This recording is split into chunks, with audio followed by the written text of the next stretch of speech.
In parenting, we do often have to make those sacrifices where it doesn't have to be a longer process. It could just be getting a little bit creative. Hi, Rachel. Hi, Marcela. How are you today? I'm very excited. So I'm happy because we are entering fall. Yes. October is around the corner. And if you live in Phoenix, you know that you're ready. You know that you're ready. Yeah. So how hot is the summer in Phoenix? It could get to 120. That's so mind-blowing. That's so crazy. It's so hot. I've heard that the summers in Phoenix are more like people just want to go inside because it's just miserable outside. Yes, picking up the twins in the 120 degrees, especially when I go in and they haven't left yet. Yeah. I'm like a fried egg when they come out of school. And you know what? Those little transitions could be hard. And that's what we're going to talk about in this podcast episode, how to manage our triggers through daily transitions. Because when the twins come out of school and I'm tired and I'm frying like an egg and they're 120 degrees, they're due too. They're coming out of school and they're tired, they're hot, they're sticky, they want to relax. And as much as I've been doing parenting with understanding, they're still kids. Yeah. And that could get on them. Yeah. Right? Absolutely. And it could be challenging. So that's going to be the topic for this episode. Yes. But before we go there, you have something, a very exciting thing to say. I do, yes. And this is actually going to support you guys in this transition, the daily transitions of your day with your children as well. I have a new masterclass now. It is the 3 secrets to end the cycle of yelling and overreacting as a parent. And I know that many people who are gentle parenting are also in the process of healing their own childhood trauma, reparenting themselves. And in that process, we often find ourselves still yelling at our children, still overreacting, and we so desperately want to end the cycle. So I saw the need to create another free class to help parents do that. So I'm really excited. That's going to be this Friday at 7 p.m. Eastern Standard Time. Registration is super easy. You just open the description of this podcast episode and there will be a link there to register. And if you've been waiting to enroll in the Parenting with Understanding program, at the end of the class, you will be offered an opportunity to enroll at a very special price. So it's going to be win-win. You don't have to stay if you're good just with the class. But for the ones who ask, when is the next time that I could access a sale of the course? This is the time. This is the time. Awesome. Okay, so I hear from parents all the time, and I'm sure you do too, that transitions are just a difficulty in a lot of stages of life, but specifically with school, when children are transitioning out of summertime, there's a lot of freedom, and now they are flung into the routine, changing at home, and then there's a whole lot of structure inside their schools and classrooms and stuff like that. So what would be a piece of advice that you would offer to parents that are dealing with that? Okay. Number 1, from being a parent who's in it, how are you doing? How are you feeling right now? Like in your thermometer, where are you at? Where are you at right now? Before checking on your kids, check on yourself. Where am I at? I've been running like chicken with no head, trying to get them to school. How am I? Like before I tell them to put their shoes on, take a deep breath and check with yourself. How am I feeling right now? Because if you're rushed and anxious and then you tell them to put their shoes on with that rushed and anxious energy, they're going to receive that. And guess what's going to happen for them? They're going to mirror that back to you. And for them, it's going to come maybe in a form of a tantrum. Yeah, I have also seen a lot with parents in the mornings, especially whenever there is that anxious energy that they kind of wake up and they're maybe dreading the morning a little bit because it's been a struggle every single morning or most every morning up to this point. And so they're not really waking up with that peace and joy and hopefulness for the morning routine. So in that energy, sometimes we tend to get a little bit demanding with our kids and we kind of like surprise them with our transition demands. Like, okay, it's time to get dressed, go get your clothes on. And they may be in the middle of something that feels more fun or that they're really enjoying or something like that. And the way that I like to, what's the right word? I like to liken parenting to adult scenarios so that we are able to understand our children more. So imagine you are in the middle of one of your favorite Netflix series and your spouse barges in and says, okay, it's time for you to do the dishes. Come on, let's go over it. Let's get in here and clean the kitchen. And you're thinking, okay, first of all, I know that the dishes need to be done, but I'm not ready to do them yet, right?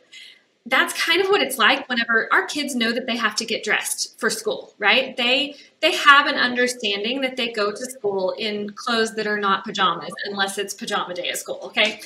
But if they're in the middle of doing something in the morning, maybe they're eating breakfast, they're watching a TV show, and we barge in and say, okay, it's time to get dressed for school, that feels very similarly to them that it would for us if we were sitting down watching a show and our husband came in and barked a command at us, right? So what I would encourage parents to do is just try one little tweak, and that is to give your children warnings, timer warnings. And if your children don't know how to tell time yet, a visual timer, something that they can actually see, like a sand timer. You can look up visual timers on Amazon as well. But it gives them an idea of the time counting down in a visual form. So they understand, okay, 15 minutes is this much on a clock, and it's getting less and less and less. So now I know that I'm getting closer to that next thing that I have coming up. And the verbiage that I would say is, hey, I can tell that you're watching your show right now. In 15 minutes, it'll be time to get dressed. I'm going to set your timer right here. And you can turn a 15-minute sand timer over, or you can turn that visual timer to the 15-minute mark and let your children count it down. And maybe give them little reminders along the way. Okay, 5 minutes left until it's time to change your clothes. Finish up what you're doing now, something along those lines. And that just kind of eases them into it rather than just abruptly telling them, all right, it's time to do something else. For me, is understanding what really triggers me about a transition. And for me, the biggest trigger is to feel rushed in time. And then we lived a situation with Santi. And it was that I was waking up at 6:30.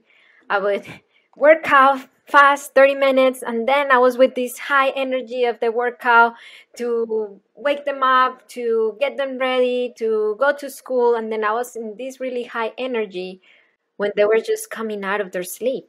And then it created this really anxious energy for Santiago, especially my sensory needs child.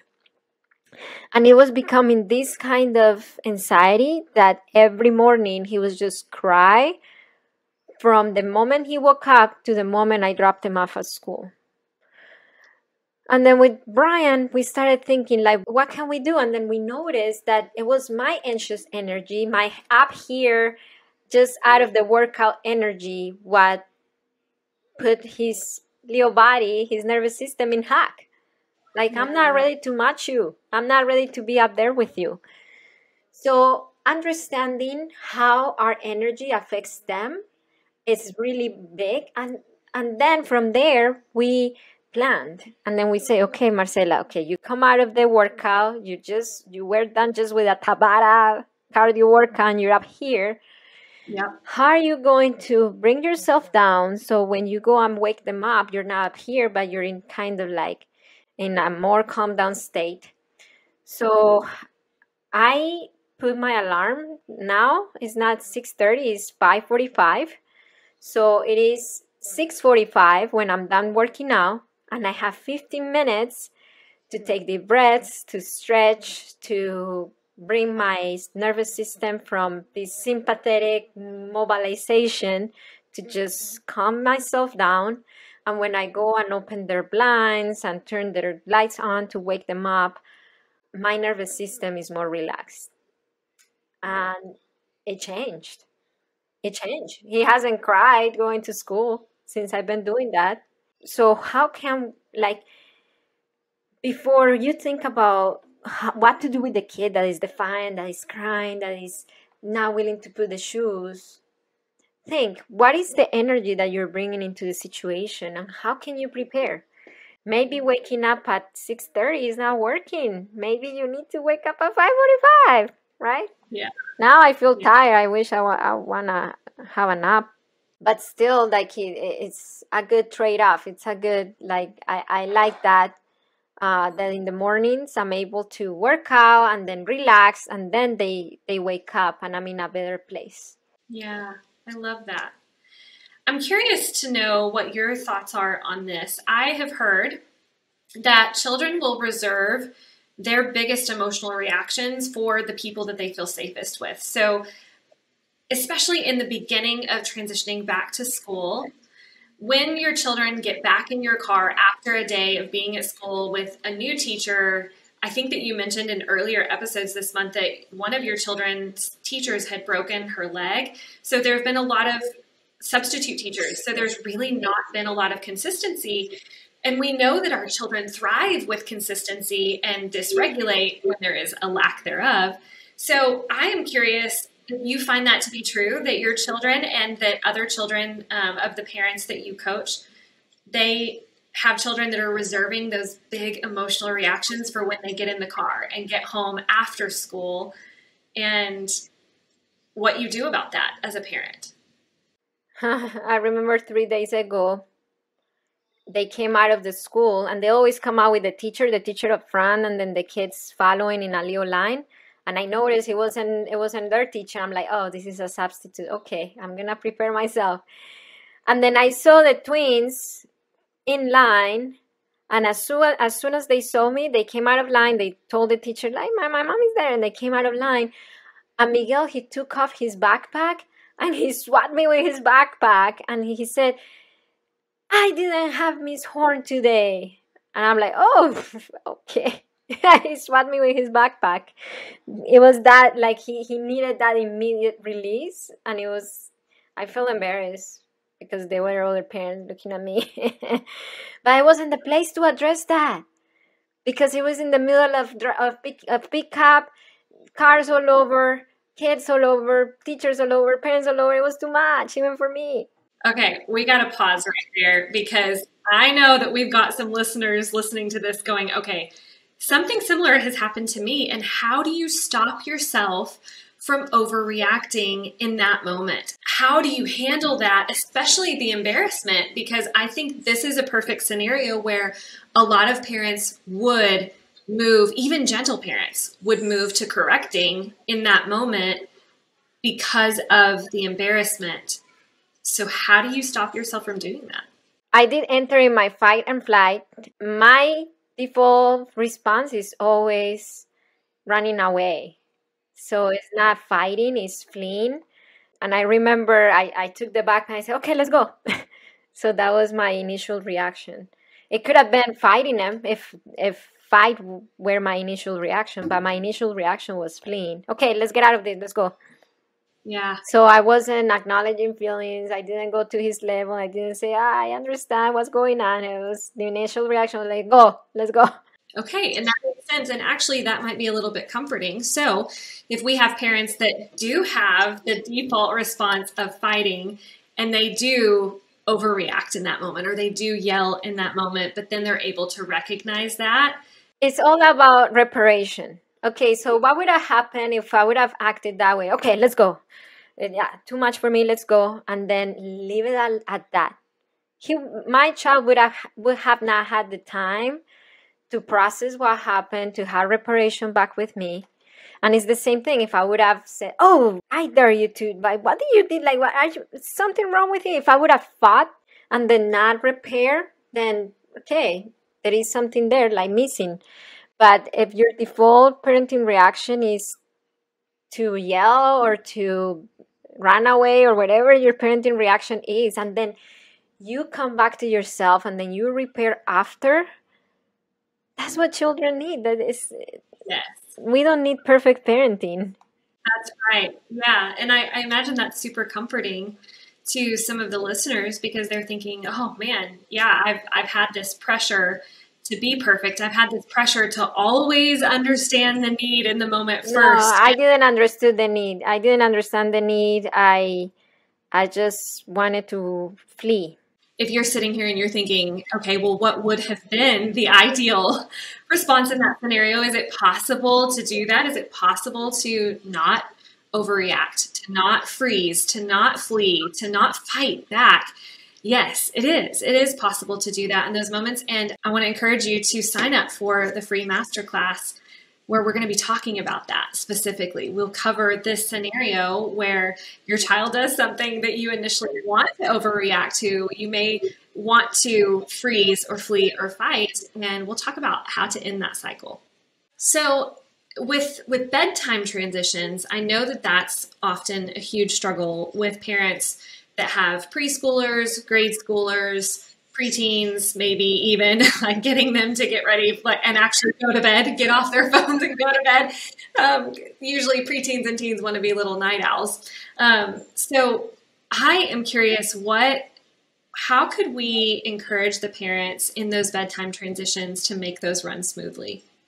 Okay, so with my teens in foster care, I completely released that responsibility on them. And if they decided to just stay up and be tired the next day, then they carry the natural consequence. With the twins, it's different because they need more help. They don't have that sense of responsibility yet. Yesterday, we had a little struggle with brushing teeth at bedtime. No, I'm not going to brush. No, he wasn't saying that he didn't want to brush his teeth. He was just ignoring the situation. And then I remember thinking, I'm so tired. I don't want to be playful. I didn't feel like being playful. And I'm not naturally a silly person. I mean, I could be silly, and I've been silly with the twins when I'm in a good mood, but I'm not naturally silly. But then I remember my coach, she told me, you don't have to be silly to be playful. How can you be playful even when you're tired?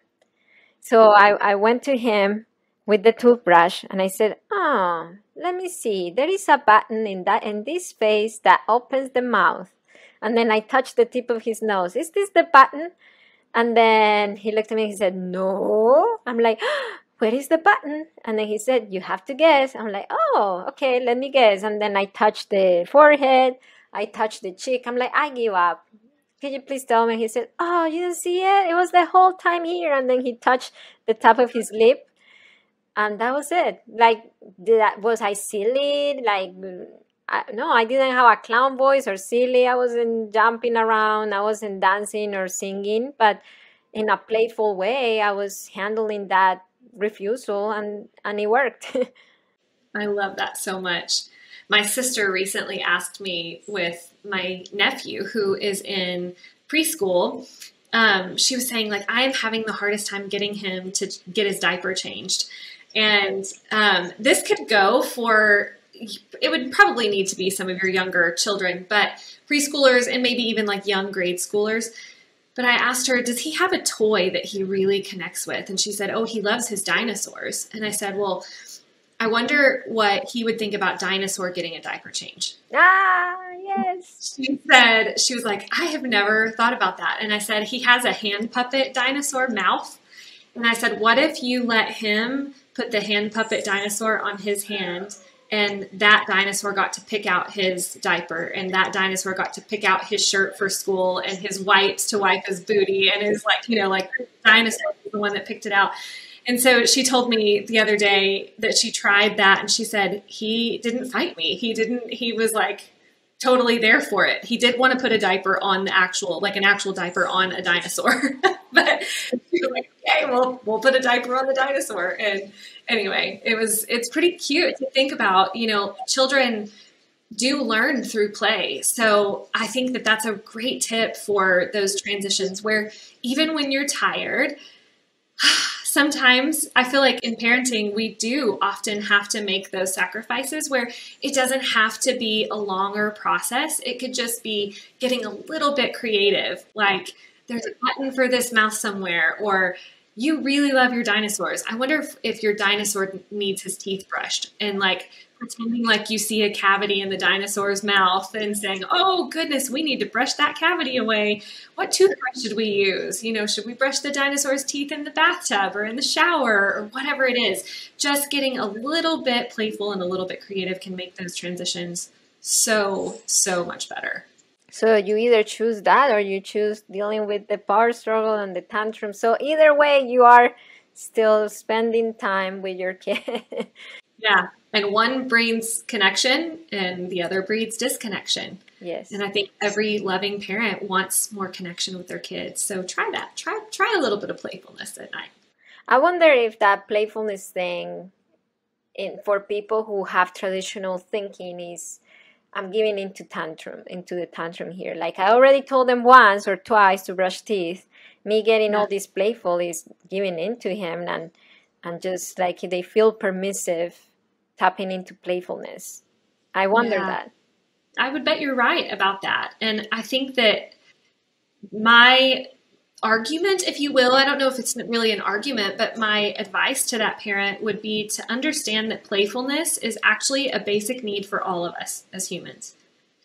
And when we tend to make those things like teeth brushing, diaper changes, getting ready for bed, getting your pajamas on, and even getting up in the morning, eating your breakfast, putting on your clothes, getting your backpack ready, making your lunch. We tend to look at and therefore present those things as chores to our kids.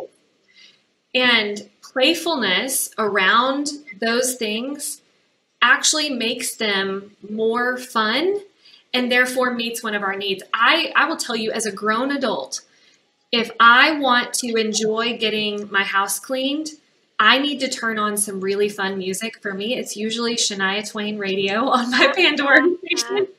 And I just dance around the house doing all the things. And I sing all my old Shania Twain songs that I absolutely loved. And, you know, that creates playfulness and fun for me to be able to get the mundane things done with joy and with peace and without this, oh, I've got to clean my house. You know, our kids feel the same way.